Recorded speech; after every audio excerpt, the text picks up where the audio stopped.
Welcome to the 2022 camera predictions. We did this last year and we predicted some things pretty well. We got them right. We were amazing We got a lot at of things predicting wrong, the too. future. We will literally tell you everything that's going to happen in the next year. So then you can just tune out and you don't have to watch any more of our videos.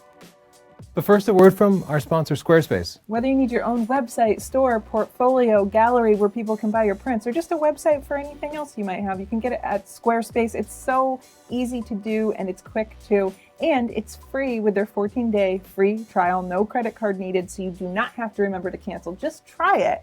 Go to squarespace.com/Chelsea and use the coupon code Chelsea to get 10% off. That's CHELSEA. Thanks, Squarespace. Look, sometimes the weatherman's wrong, right? They're often right, but we remember the times that they're wrong. Yeah. Like, predicting the future is hard. Not for me. Not for me, Tony. And these past couple of years, they've been real unpredictable. Oh, that's true. We got some amazing things right. We completely nailed it. If you'd been watching us last year, you pretty much knew all the high points of 2021. We got some things wrong. We did. Let's recap. Let's start with the positive. Olympus was taken over by the company JIP. We thought that they might have a quiet year, and indeed they did. We did not hear much from them. We said they do nothing. They did nothing. Okay, well, I was trying to be a little more diplomatic, Tony. All right, I wanted to start it a little better. We predicted the Canon R1. Listen to this, $6,000, 20 megapixels, 30 frames per second, big weather sealed body, 1DX battery, 4K 120, no blackout, minimal lag. What does that sound like? Almost the R3. We got the name wrong and we got the megapixels wrong. It's not 20, it's 24. That is almost perfect. We nailed the price even. Pretty much right. The A7 IV. We guessed 30 megapixels, 4K 60, 20 frames per second. The A7S 3 body and a lower end EVF at $2,500. The one thing we missed was that it was 10 frames per second and not 20. But amazing, right? Pat ourselves on the back. We pretty much exactly nailed it. All right, we thought an A9 III was going to be there. So. But wait, what does this sound like? 8K video, Yeah. 45 megapixels, A7S 3 body. Yeah. 25 frames per second. It's almost exactly right for the A1. We're not good with names. We're not good with names. They changed the lineups. They surprised me. They went for 30 frames per second instead of 25. We also thought that Sony would put out a 35 millimeter f1.4 G Master. They did, but they didn't put out a 16 millimeter or an 85, but they did put out a 14 millimeter. Yeah, we were close. We're 2 millimeters. Like this, what's 2 millimeters? Can you even tell the difference between 2 millimeters? No. A Sony drone, we got that. Sony cloud services, we didn't get that. No, I thought they were going to make their version of image.canon because they like to do whatever Canon does. But sassy. They didn't do that. We were wrong, okay? We admit that. And then we thought that Nikon would have a DA80. Listen, we thought Nikon would zig, they zagged. Nikon, you got us, you juked us out. We didn't know where you were going. You said you were going to come out with DSLR cameras, and you went full mirrorless, which I think was a good idea. We did not get our DA80, so we were wrong. We were wrong. But we did get a GFX 100S. From Fujifilm, yeah, not an exciting update, but they made a smaller version of the medium format camera. We called it. I'm pretty sure we just read a rumor site on that one. Probably, I don't even remember. And then an XH2, we didn't get it. Not yet, but a lot of stuff got pushed back. Listen, some of these predictions are the same as last year. Is it our fault that there was a drought that hampered chip manufacturing and sensor manufacturing? No. Massive worldwide labor shortages. Everything's backed up with shipping. Yeah. Now let's talk about 2020 predictions. What we think is going to happen in the next year. 2022. Oh my God. I would love to predict 2020. Boy, could we be good at that. I'd buy some lottery tickets. Too many twos. First thing, too many twos for me. Let's talk about Olympus again. Oh, this is going to be a big year for Olympus. They did change their name. I went to their website. They're not taking the path everyone else is. They're trailblazing, okay? Mm-hmm. They want Olympus shooters to know that they're going to be coming out with stuff. Now, I don't know about that. They've been saying that for a while now. I don't have any specific predictions other than I think it's going to be a quiet year. Things are pretty tricky, but maybe they'll come out with something like a remake of one of their old beloved cameras. So. I would bet that they'll actually release a camera. It'll just be like an EM5 with an extra, the number will be incremented and they'll do some software. You're guessing the name? We're bad at that. Remember? Yeah, it'll be some lineup with a minor revision. Okay. But I think they'll do something. Okay, let's go to Sony. Sony is exciting. They're always surprising me. So we got some stuff from Sony Alpha Rumors. Yeah, and some of it is just our own thoughts. Yeah. The Sony A5. I think Sony needs a competitor to the Nikon Z5. They need a low-end full-frame camera, so people don't have to try to upgrade from APS-C when they're ready. And I think it'll look like the Z5. I think it'll be full-frame, 24 megapixels, 5 frames per second, forward flip screen, because people at this segment want to vlog and stuff. 4K 30, one SD card. I think it'll be about $1,200. Good price point. Yeah, they kind of get that low end. Remember when people thought flippy screens were ridiculous and they'd never happen, we'd never get them, and oh my gosh, flippy screens. Now, flippy screens everywhere. I remember when people didn't want touch screens. I remember like, oh, my nose is going to be touching it. How's that ever going to work? I'm never buy a camera with a touch screen. Ooh, a salty moment with Tony. I remember when people didn't want 2 card slots. Oh, right. That just became the battle that they wanted to fight. The hill to die on. Okay, our next prediction, the Sony A9 III. And just 24 megapixels. I think this is going to be their R3 competitor. Yeah. And I think they'll definitely up it to 30 frames per second. Though maybe they'll get a little ambitious and try to outdo the R3 because they love that. 33 frames per second? It could be. And then they'll integrate the new menus and all the A7S, all the stuff that launched with the new A7S III, but they'll keep it a tilt screen and give it 4K at 60 frames per second. I think it'll be about $5,000. Oh, you think they're going to come under them with the price too? Yeah. Okay. Yeah, they like to do that. The less expensive bodies, more expensive lenses. Okay. Okay, then another Sony camera we're thinking is the A7R5. Okay, and this will be 60 megapixels. Just like the current one, but yeah, just to revise it and bring it up to the new software and everything, because they have to release a whole new camera to get the new menus and everything in there. But I think they want it to be an R5 competitor, and they'll give it 8K video at 30 frames per second and 4K 120. Because right now they don't have a real R5 competitor. Oh, they'll have one. And I think they'll give it the flip screen, because the R5 is just a flippy versatile screens. camera. Who wants that? Okay. And then also a Sony 85 millimeter f1.2. We thought we'd get that last year, but we didn't. Yeah, because Canon has one, and that means Sony's got to have one too. I also think that Sony is going to be the brand to implement anti-theft technology. They like to have new technology. They like to seem modern. They like to keep up with general electronic trends. So I think they'll have a PIN code like your phone. I'm against you on this one. Also, I took a poll about which camera company would be the most likely to implement anti-theft technology, and people said Sony. I think they're chicken.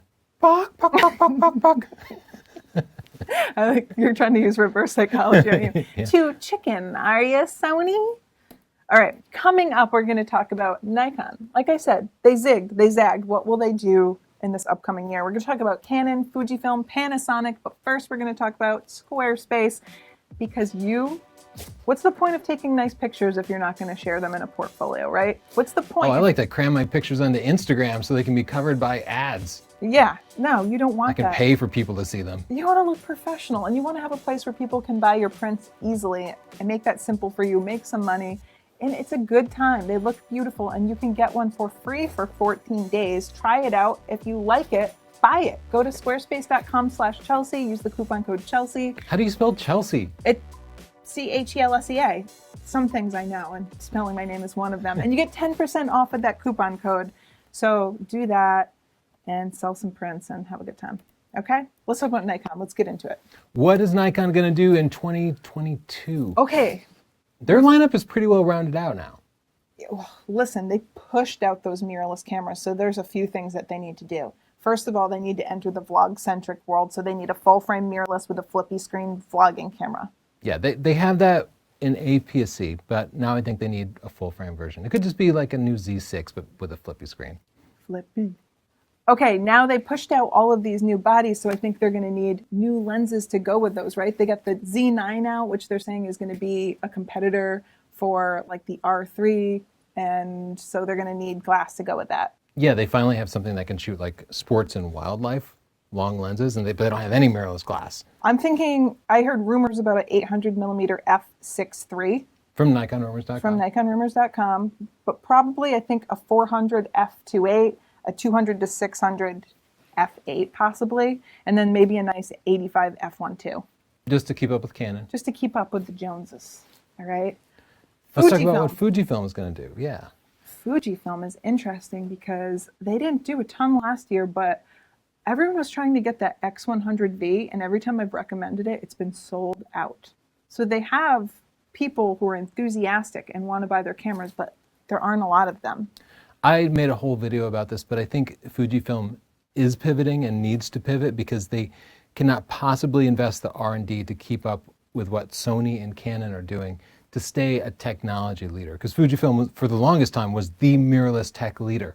But now they have these giants coming in and throwing far bigger budgets than they can handle. So I think Fujifilm is going to carve out a niche by focusing on unique form factors and usage scenarios, which has kind of always been their strength, right? That's what I've always loved about Fuji. That's why you like the X100V. Yeah, their cameras are fun, they're beautiful, they're a good user experience, but they're not going to have things like the eye control autofocus probably.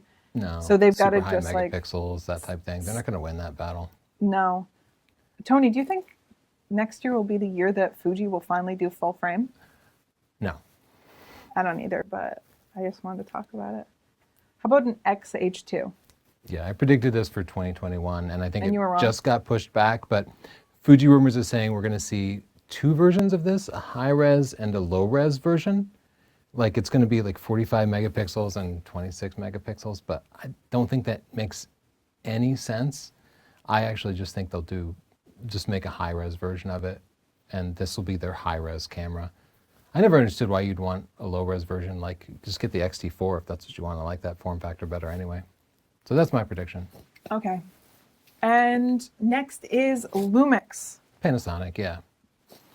Rumors are already out of a GH6. Everybody's talking about it, so... Yeah, I mean, they've announced it. They said it was going to be available in 2021. Yeah. And they just had to push the date back to 2022. So, everything's getting pushed back. yeah, it's really tough. It's just been tough, okay? So we're going to be patient with you with this GH6. And when the GH5 was first announced, we thought the successor was going to be an 8K GH6. Like I recall Panasonic even said it was going to be 8K, but they've walked it back. Now they're saying 4K at 120, 422 10-bit, and it'll have a 5.7K mode at 60p, but I think that's like full 4:3 sensor, Yeah.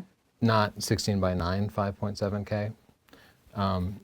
And I'm guessing it's going to have 20 frames per second and not phase detect autofocus, but traditional depth from focus that Panasonic has because they've really improved it. And in the GH5 Mark II, the focus actually worked pretty well for video stuff. And $2,000 we're predicting. Yeah, which I think will make it a pretty compelling argument. And they do have to come in low because they have all these full frame competitors doing pretty amazing things.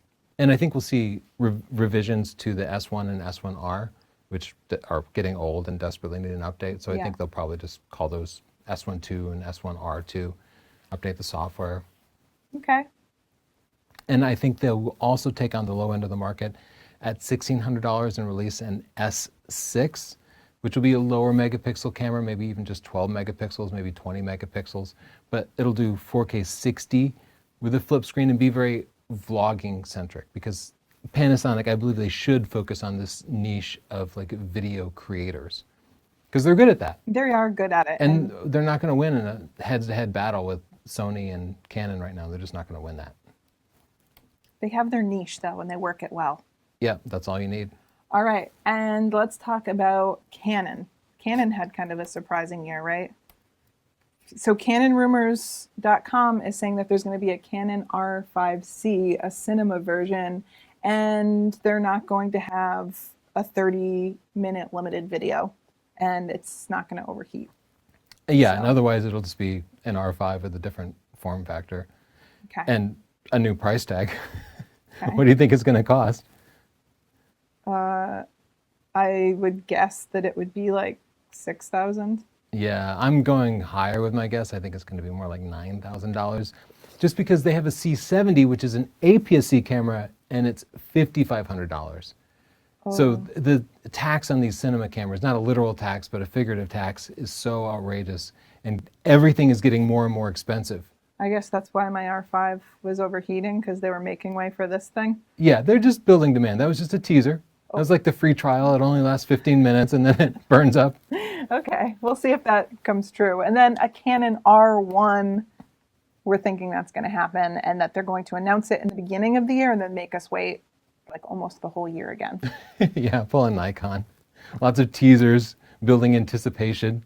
Yeah. And I think it's going to be a proper A1 competitor. I think it's going to have 30 frames per second, 50 megapixels, and it'll have some low res mode, so you won't have to be shooting 50 megapixels all the time. And I'm questioning whether it'll have a flip screen or if they'll go with a tilt screen. Canon's been putting flip screens on everything, so maybe they will. And I think they will match the Z9 and have 8K at 60 frames per second. How much do you think it will be? Well, the R3 is $6,000. Yeah. And I think this has to be way more than that, so I think it's going to be more like $8,000. No. The camera market is moving up market. Inflation's driving prices up. All the consumers are just happy with their smartphones, so there really is no low end of the industry anymore. And that's why I think everything's going to get so expensive. Pretty soon it's just going to be us and dentists. Just YouTubers and dentists can Yeah. do photography.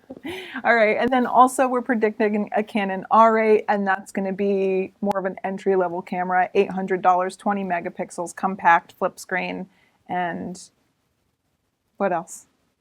And just something for people entering the market. But this is so dependent on the chip shortage being resolved, because if we don't get that resolved, Canon's going to put their energy into those $8,000, $9,000 cameras instead of the $800 cameras. I really want a camera I can recommend to people when they ask, what camera should I get for my first camera? I want a cheap full frame camera, but that's higher volume. And I don't know if they're going to be able to allocate enough chips and manufacturing resources to be able to do it. So might be pushed back to 2023. So we have to hope for rain in China or whatever that issue is. And then also a Canon R5S. We have a lot of predictions for Canon. There's a lot of places that they can go. Mm-hmm. Yeah, back in the day they made 5D Mark III and then a 5DSR. Yeah. And the 5DSR, that was like our camera. That was the high-res version. Yeah, 50 megapixels. In other words, it was identical. I think they're going to do that with the R5. They're going to make a 100 megapixel version of the R5. Same everything. Higher price, probably like $4,900. And I think they'll finally integrate pixel shift, copying Sony and Olympus and a few other manufacturers to scale it up to 400 megapixels.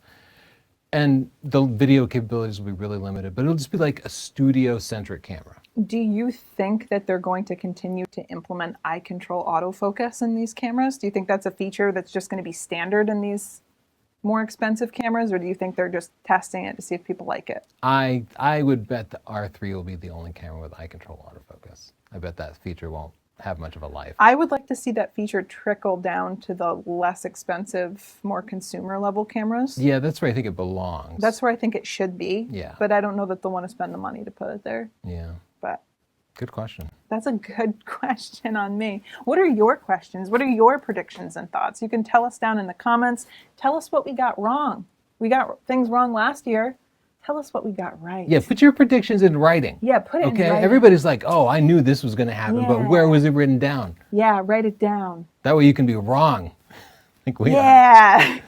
Okay, thanks for watching. Be sure to subscribe. Follow our podcast in your favorite podcasting app. It's the Picture This Photography Podcast. You don't have to watch YouTube. You can just listen to it while you're driving, editing, working out, whatever. Showering. Thank you, Squarespace, for making this podcast possible and for making easy, accessible websites possible, too. You did a good job with that. And you can get your very own Squarespace today. Get the free trial, 14 days, no credit card needed, so easy to do. And when you decide you want one, I know that you will, go to squarespace.com/Chelsea, use the coupon code Chelsea, and then spell my name properly so I get credit for this, okay? I don't want to be doing this for free. CHELSEA. Thank you, and see you next time. Bye. Boom.